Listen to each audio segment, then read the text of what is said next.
Hello, Professor Dr. Mr. T.S. Powdyel. It's so great to Hello, have you, as always, hello, as good part of evening. the World Happiness Fest. You're a board member of the World Happiness Foundation, and you were the former Ministry of Education in Bhutan for more than 8 years, right? 5 years. Oh, 5 years, 5 years. Yes. Well, what you did is actually the legacy is much longer than 5 years. Yeah, So indeed, of welcome. course. Yeah, so Thank you welcome. so much. Thank you, Dr. Galado. So it's very important. I think the conversation that we are going to be having around education, happiness, and reconnection. I think that we are living today in very hard times because of COVID, because of all this uncertainty that we are seeing in the world with so much conflict, war, even now. And I think that we need to reflect a bit about what it means to educate for peace, to educate for happiness, and I think what you did in Bhutan is a legacy for the world, and I think that we all should be learning from what you did. So that's going to be the topic of that conversation. And something that I want to congratulate you as well is about this movie, Lulana, that is being nominated to the Oscars. And it's so beautiful. I watched it 2 times already. And I want to Great. recommend this movie to everybody. It's a beautiful movie. And actually, when I watch it, it reminds me of you because it's this teacher that has to go to Lulana, which is probably the most remote town in the world. And it takes days to be there. So have you been to Lulana, by the way, yourself? I have been to Lunana, indeed, yes, and have wonderful memories of Lunana. The movie itself, of course, is thanks to Pao Chuning Dorji and his wonderful team with all the limitations that they had to encounter. They did such a wonderful piece of work, and we are very proud of them and we congratulate them. For me personally, Lunana holds a very special place because in 2011, when I was still the Minister of Education, I thought I had to travel to the remotest school in the country, located in the remotest village in the country. So I walked up 7 days to Lunana Community Primary School to celebrate the International Literacy Day on September the 8th, 2011. I thought I owed it to the children and the teachers in the community of Lunana to make a visit and to pay my respects and my tributes to them and to celebrate the International Literacy Day with them. So I have fond memories, wonderful memories of personally trekking over very high mountain passes. When you go up to Lunana, you have to cross a mountain pass called Ganlakachu. It is 16,400 feet above the mean sea level. And when I came back, I took another route that involved crossing a mountain pass 17,100 feet above the sea level. But I'm so happy and fulfilled that I made that trip to Lunana, met the children, our community people, the wonderful community of Lunana and beyond. And I actually went all the way up to the last village beyond Lunana, beyond Hidi, where the school is. Took another day and went to the last village called Thanza. And above Thanza is where the three big lakes are located, Thorthormi and Repting and Lugi, which together in 1995 produced quite a havoc through what we call the glacial lakes outburst floods. But I thought I had to go to that place because we had our Royal Bhutan Army soldiers and about 300 people from different parts of Bhutan working at the site of the lake to reduce the level of the water that had actually breached the moraine wall then to cause the havoc. But coming back to the movie, it's a wonderful piece of work. And I'm so glad that it's been nominated to the Oscars. And it's been traveling around the world. And the finest thing of it is that it is about our school. It's about our children. It's about our community. So the movie is, in a way, the celebration of Bhutan, the celebration of the innocence of our people in the remote communities. It is the celebration of authentic Bhutan. Wow. And this is fantastic. So actually, why don't we play this 2 minutes trailer, so people can see what the movie is about, and then we keep the conversation, because it's only 2 minutes, and I think it could give a really nice picture what it's great. about. Se show kabji thosa alu luna nagi lobda di ngachi gi gya khab gi madowa zamling gya khab sugi lobda sugi tele thazugi lobda chi chigi ngachi shiri lengka da chika la be dibe lo shi ya sono te ya luna na le lebe chi go be ngachi na lengka na lo yigo chi lide nagi lab china na pesi de tenga tengore me na isi diwa chigi luji mama ma besina chara ya so shi lamdi la khayo bo jamla lebe jile lebe gi lo mazuru to besno na 마치 로나나기 미세 소다 마라카툴레 리비체 말레스이라 리비 조수기 짐치데 나이메라 리비 잡사디 바치카유 마치 럽저데 디라 나 그때 pesi de na 마시 야 나 그죠 마치 나디 야기 아오기 베르메 푸골라 딩하기 되는 이러면 배 나 그때 pesi de na 마시 아마 준이 아자 츄레틴디베 마치 알로솔로 시엔 덥소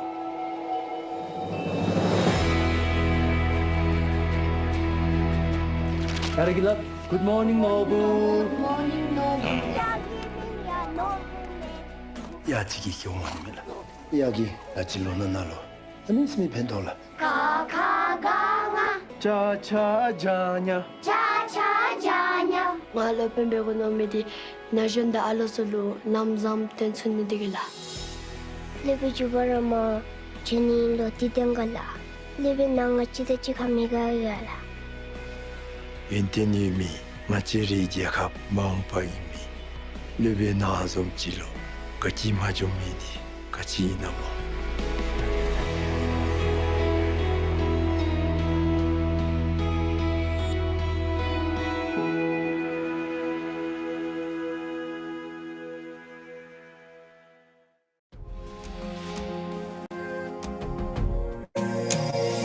Wow, amazing.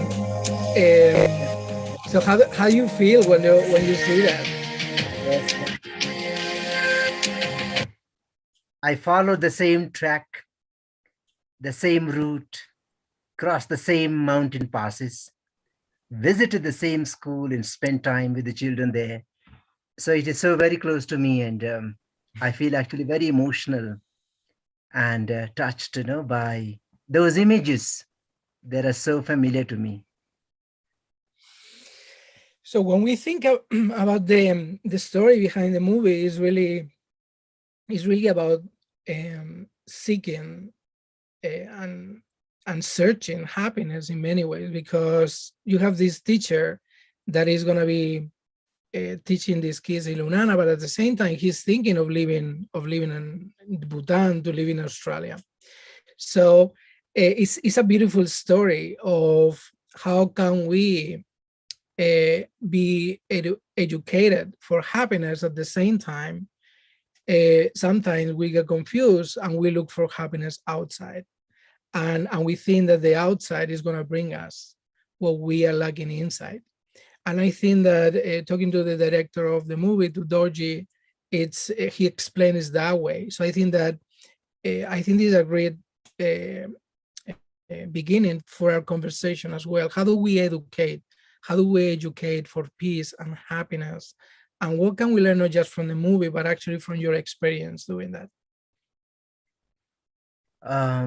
For me, as an educator and having had to look after the Ministry of Education for 5 years and a lifetime of educating, I have a deep passion for education.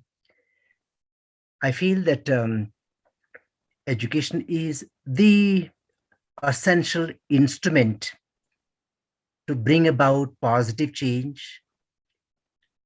And today, more than ever, we need to approach education the way we ought to.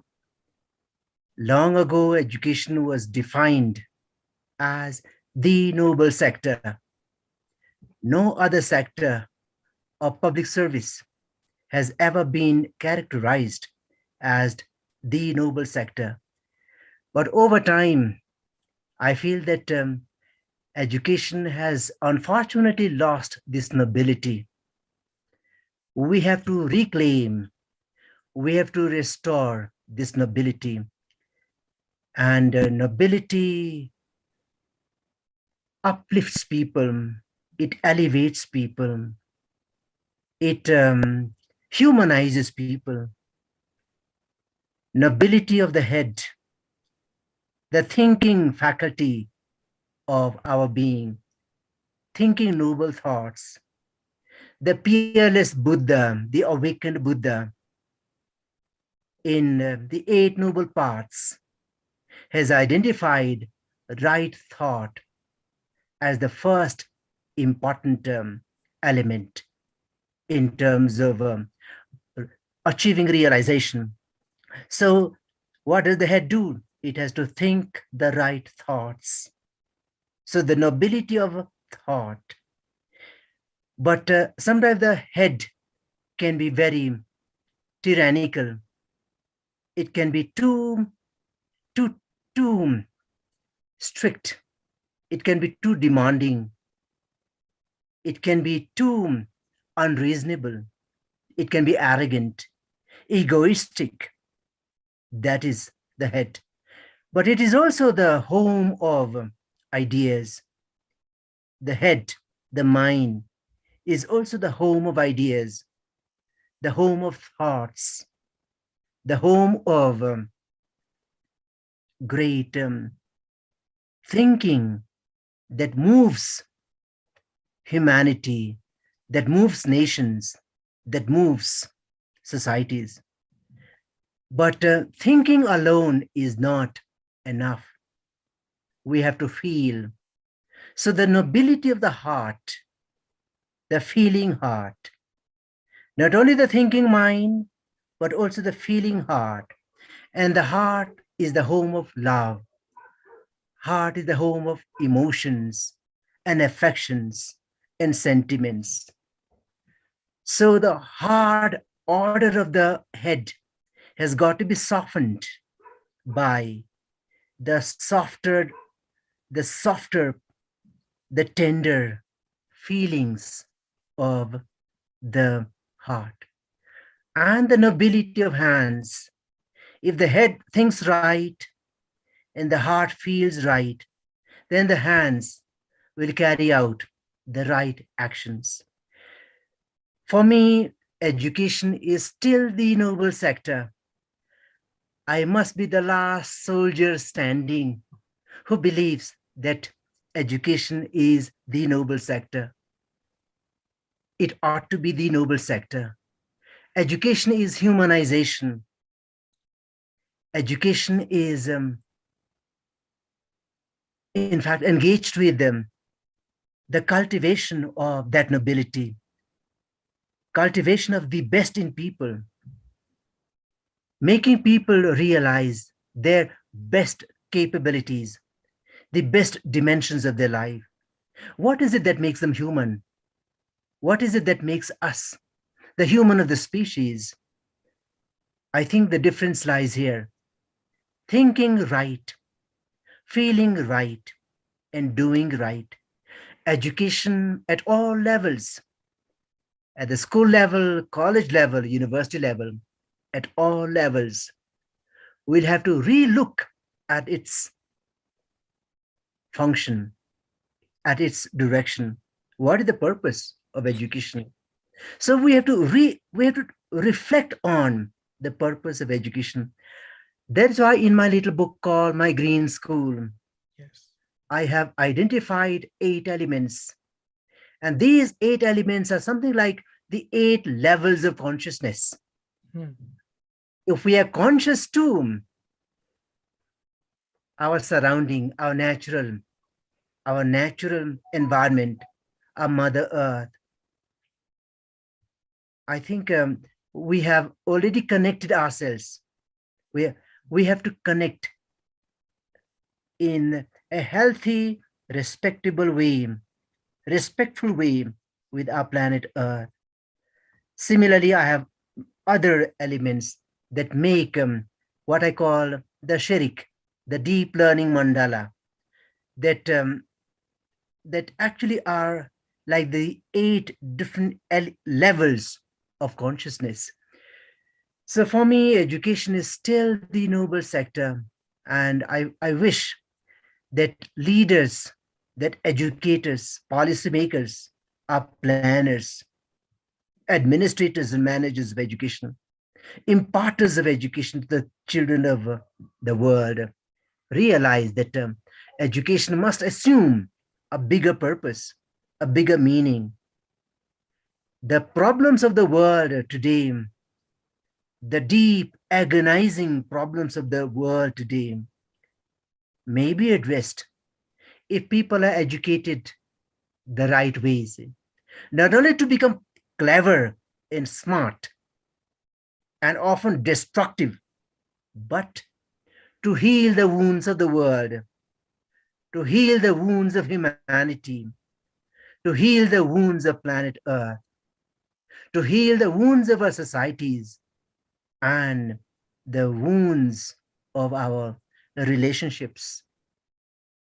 I think education somewhere along the line has forgotten its core mission, the mission of humanization, the mission actually of spiritualizing life, spiritualizing where we live. So I think we have to return to the basic function of education. There's got to do with humanization. There's got to do with civilization. There's got to do with reconnecting us with those bigger elements that make this planet Earth. This is so beautiful, T.S. Powdyel. And I was thinking as I listened, I remember the last interview when I asked you if we were to focus on one subject, you say, let's focus on poetry. Can we build a bit on that? Imagine that I am the principal of a school, or I am the dean, and I want to educate for happiness. What do I start? What do we do? I think a primary condition for happiness is peace. Peace is the primary condition of happiness. Peace at the individual level, peace at the family level, peace at the institutional level, peace at the societal level, peace at the national level, at the regional level, as well as at the global level. So peace is the primary condition for happiness. We have to be at peace with ourselves, at peace with the family, at peace with the society, at peace with the world. So peace is the primary fundamental condition for happiness.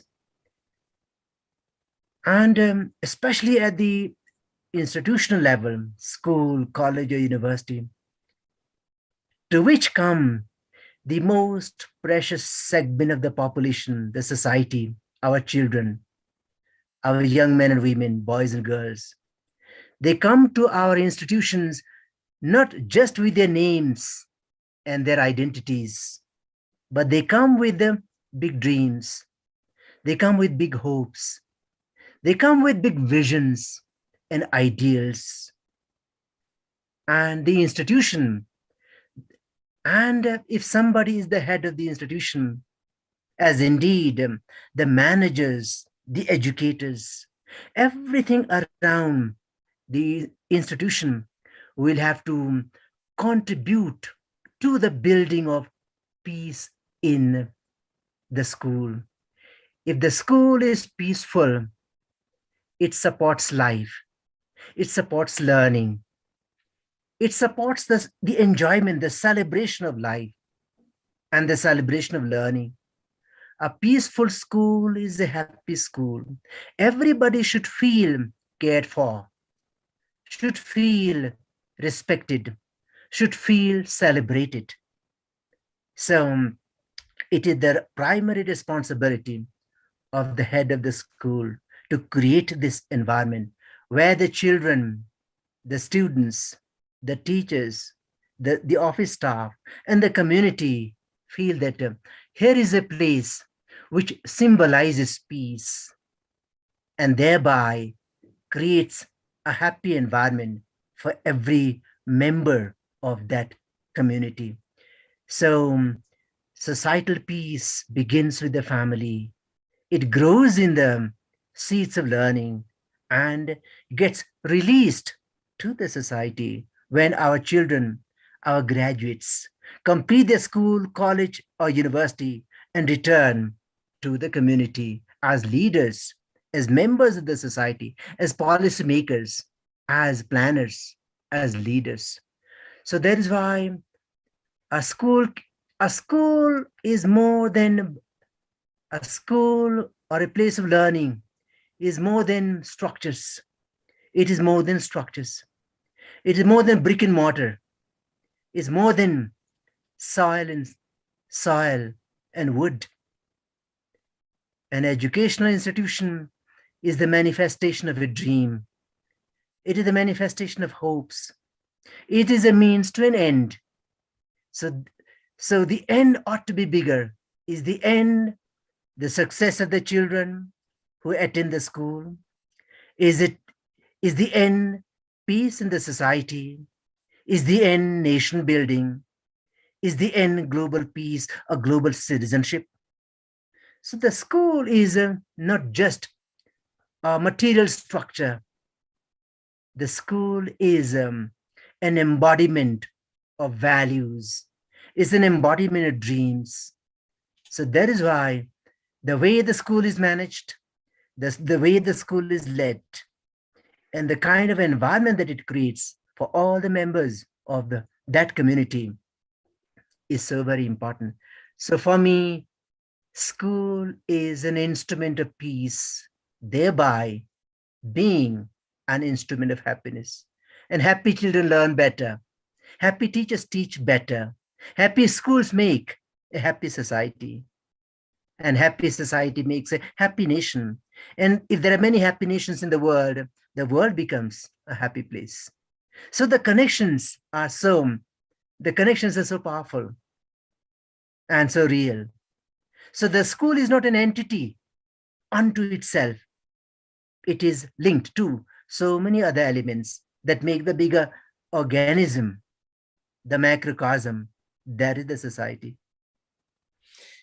And I have a last question about education for inner peace. Because today we see that still there are so many people that don't know how to solve conflicts without violence. So they keep using violence in order to solve conflicts, thinking that they have the right to do it. And I want to get your insights about how do we really educate for inner peace? How do we do something in order to get more people that actually stop using violence to solve conflicts? What is your take on that? the use of violence is not a function of strength. It is a function of weakness. It is a function of cowardice and irresponsibility. So if there is a problem, there are two ways to solve it. Either we become a part of the problem and make the problem bigger, and that it engulfs a much bigger space, either the family or the society or the country itself. Or we can become a part of the solution.